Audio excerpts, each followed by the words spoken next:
بلال یہ کیا بے وفائی، ہمیں ملنا ہی چھوڑ دیا۔ ان کی جب آنکھ کھلی تو انہوں نے سمجھا کہ آپ واقعی زندہ ہیں، مدینہ میں مجھے بلا رہے ہیں۔ اس قدر سحر ہوا خواب کا کہ اسی وقت اونٹنی تیار کی، 21 دن کا سفر 1 ہفتے میں طے کیا، اور جب مدینے میں داخل ہونے تک ان کو یاد نہیں کہ آپ جا چکے ہیں۔ یا رسول اللہ لبیک میں آ گیا، یا رسول اللہ لبیک میں آ گیا۔ جب پہنچے قریب روزے کے تو گر پڑے، کہا ہائے، وہ جا کے قبر کے اوپر ایسے لیٹ گئے اور دھاڑ دھاڑ شروع کر دی، یا رسول اللہ میں تو آ گیا ہوں، آپ کہاں؟ میں تو آ گیا ہوں، آپ کہاں؟ نماز کا وقت ہو گیا، سب کو پتہ تھا، قسم کھائی ہوئی ہے میں نے اذان نہیں دینی۔ تو سارے بڑے بڑے صحابہ، میرے نبی کی آنکھوں کی ٹھنڈک، میرے نبی کی آنکھوں کے تارے، میرے نبی کے راج دلارے، جنت کے سردار حسن حسین کے پاس گئے کہ بھتیجو آج آپ بلال سے کہو کہ اذان دے دے، ورنہ وہ کبھی نہیں دیں گے۔ دونوں بھائی آئے، چچا ایک درخواست۔ تو ان کی آنکھوں میں آنسو آ گئے، آپ درخواست کہہ رہے ہو؟ آپ تو میرے آقا ہو، حکم فرمائیں کہ جیسے آپ ہمارے نانا کے لیے اذان دیتے تھے آج اذان دیتے۔ اور جب میدان معاشر میں دنیا اکٹھی ہوگی تو اللہ خود خود بلال سے کہے گا اونٹنی پہ کھڑے ہو اور اذان دے۔ جس دن آپ کی وفات تھی جبریل اندر آ کے کھڑا ہو گیا، خاموش۔ آپ نے کہا خیریت کیا ہوا؟ کہ باہر موت کا فرشتہ کھڑا ہے، اندر آنے کی اجازت چاہتا ہے۔ وکیل صاحب کو لوگ سے پوچھنا ہے، مولانا طارق جمیل کو لوگ سے پوچھنا ہے۔ آپ نے فرمایا آ جائے۔ اجازت پر اسرائیل اندر آیا اور کہنے لگا السلام علیک یا رسول اللہ۔ آپ نے جواب دیا، کہا آدم سے لے کر آج تک جتنوں کی روح نکالی ہے، خلیل کلیم، کسی کو سلام نہیں کیا، آپ پہلی ہستی ہیں، میں آپ کو سلام پیش کر رہا ہوں۔ آدم سے لے کر آج تک کسی سے اجازت لے کے اندر داخل نہیں ہوا۔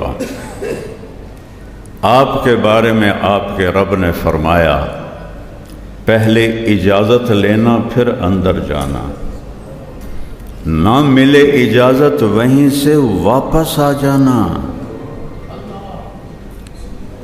ایسے رسول سے بغاوت کرتے ہیں ہم، ایسے رسول سے سارا پاکستان کہتا ہے جھوٹ کے بغیر کام نہیں چلتا، اور میرا نبی فرماتا ہے الصدق ینجی والکذب یہلک، جھوٹ ہلاک کر دیتا ہے، سچ نجات دیتا ہے۔ جہاں موت بھی ہاتھ باندھ کے کھڑی ہو، اور آپ پہلی بات اجازت لے کر جانا، نہ ملے تو واپس۔ دوسری بات السلام علیکم۔ تیسری بات آنا چاہیں تو لے آنا، رہنا چاہیں تو چھوڑ کے واپس آ جائیں، اور کہہ دینا عش ما شئت، یا رسول اللہ جتنی زندگی چاہتے ہیں آپ کو مبارک ہے۔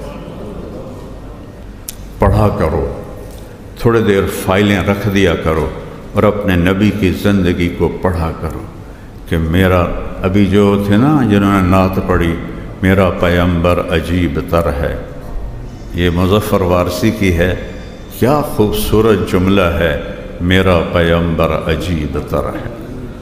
اللہ کے بعد کوئی ہے تو وہ اللہ کا حبیب ہے، اللہ کے بعد کسی کا مقام ہے تو وہ اللہ کے حبیب کا ہے۔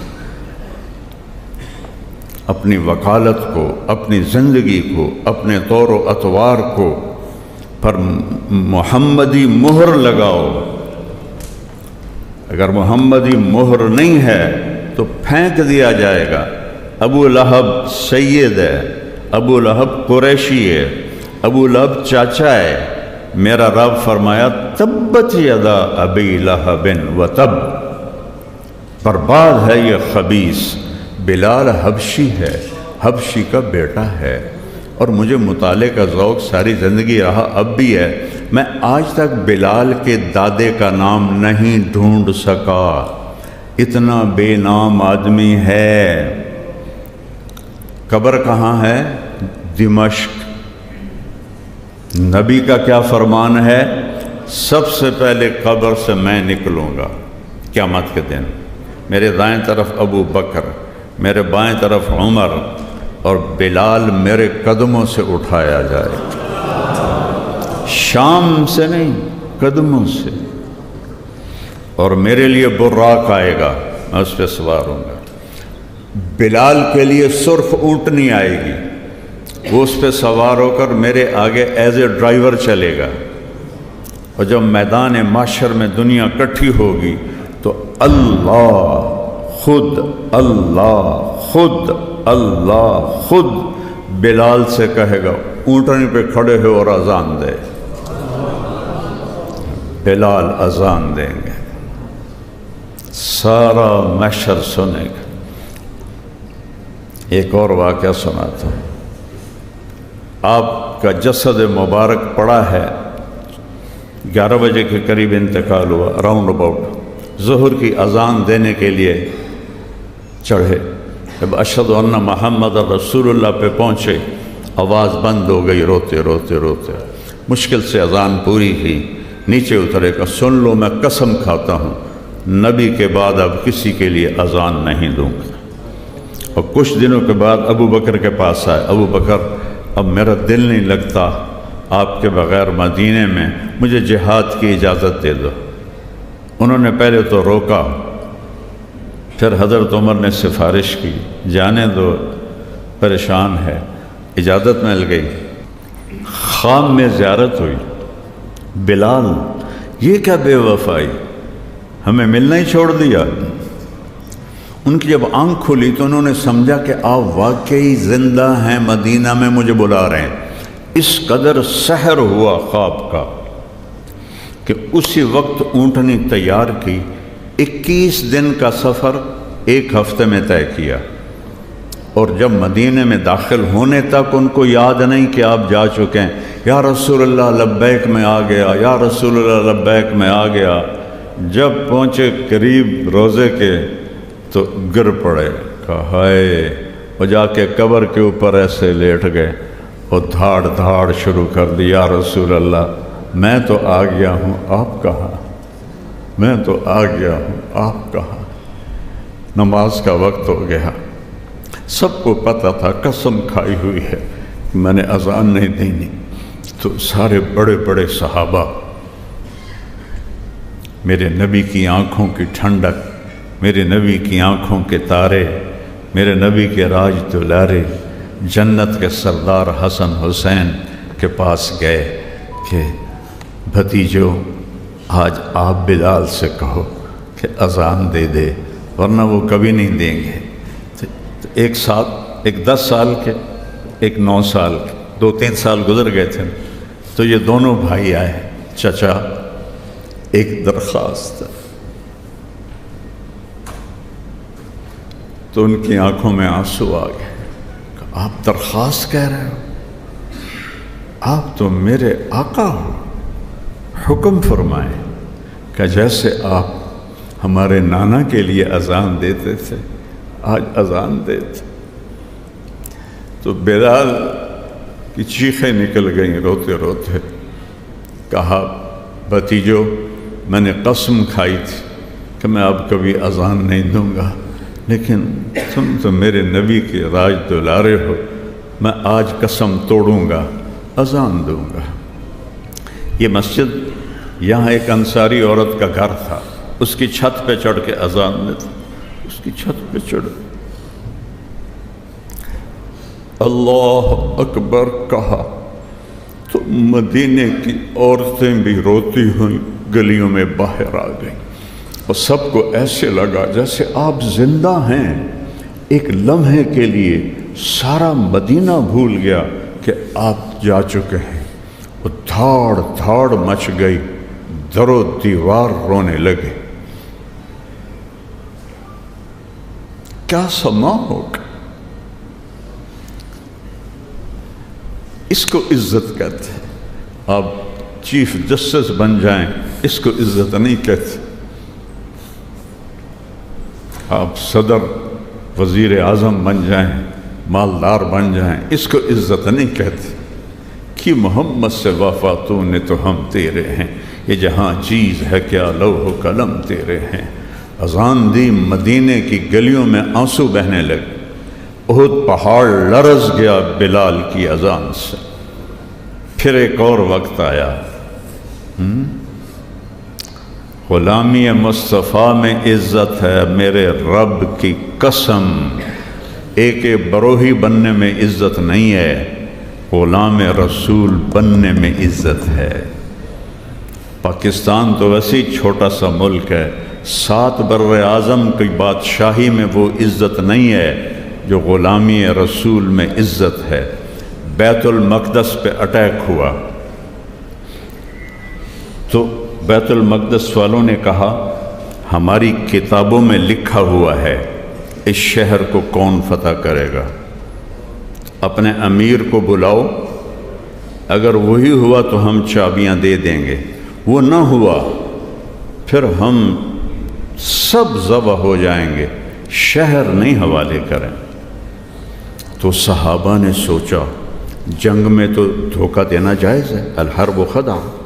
تو حضرت خالد بن ولید اور حضرت عمر ہم شکل تھے، تو انہوں نے کوئی ہفتے 10 دن کے بعد نہ حضرت خالد بن ولید کو کھڑا کر دیا کہ یہ ہمارا امیر ہے، جائز ہے جنگ میں۔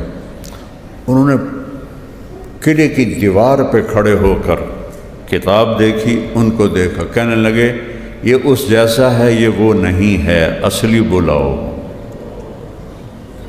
پھر حضرت عمر کو خط بھیجا گیا تو سارے صحابہ کہنے لگے کوئی ضرورت نہیں جانے کی، اللہ کا وعدہ ہے فتح ہماری ہے، لیکن مولا علی نے فرمایا کہ عمر تیرے جانے سے اگر مسلمانوں کا خون بچتا ہے تو تمہیں جانا چاہیے۔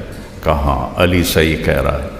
اس پر پھر یہ تشریف لے گئے، سامنے کھڑے ہوئے، انہوں نے دیکھا کہاں یہی ہے، چابی پکڑائی اور شہر میں داخل ہوئے۔ تو ظہر کی نماز کا وقت تھا،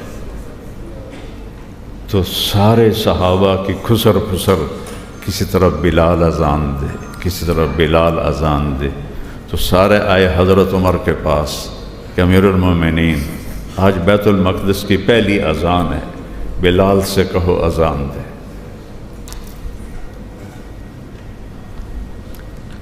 کون سے سید خاندان سے تھا بلال؟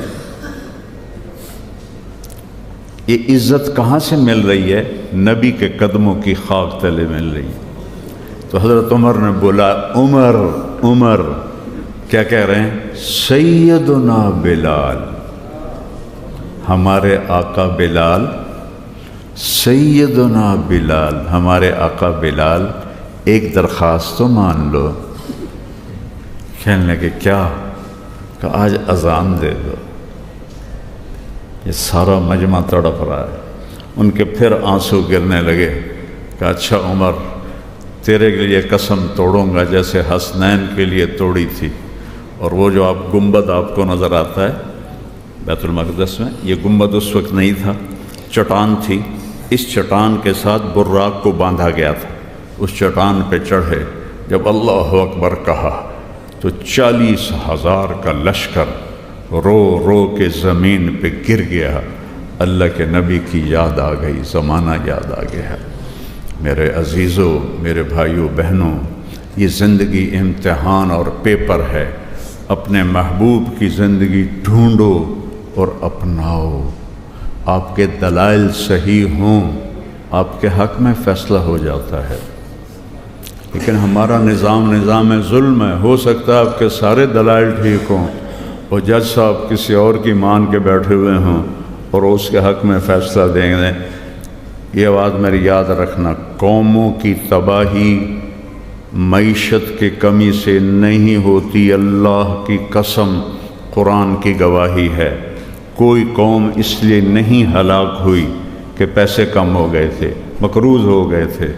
جو قوم ہلاک ہوئی ہے ظلم پہ ہلاک ہوئی ہے، ظلم پہ ہلاک ہوئی ہے، ظلم پہ ہلاک ہوئی ہے. اور میں صرف عدالتوں کی بات نہیں کر رہا، میرا ریڑھی والا بھی ظالم ہے. اس حال میں سیلاب میں چوریاں کر رہے ہیں تو میں تو رو رو کے میرا برا حال ہوا ہے کہ یا اللہ، ایک کتنا بڑا عذاب اور ایک اس میں چوریاں ہو رہی ہیں. تو ظلم صرف طاقتور نہیں کر رہا، ہمارا غریب بھی ظالم ہے، مالدار بھی ظالم ہے. اور ہر قوم کی تباہی کا ایک ہی سبب ہے اور وہ ظلم ہے، ظلم ہے، ظلم ہے.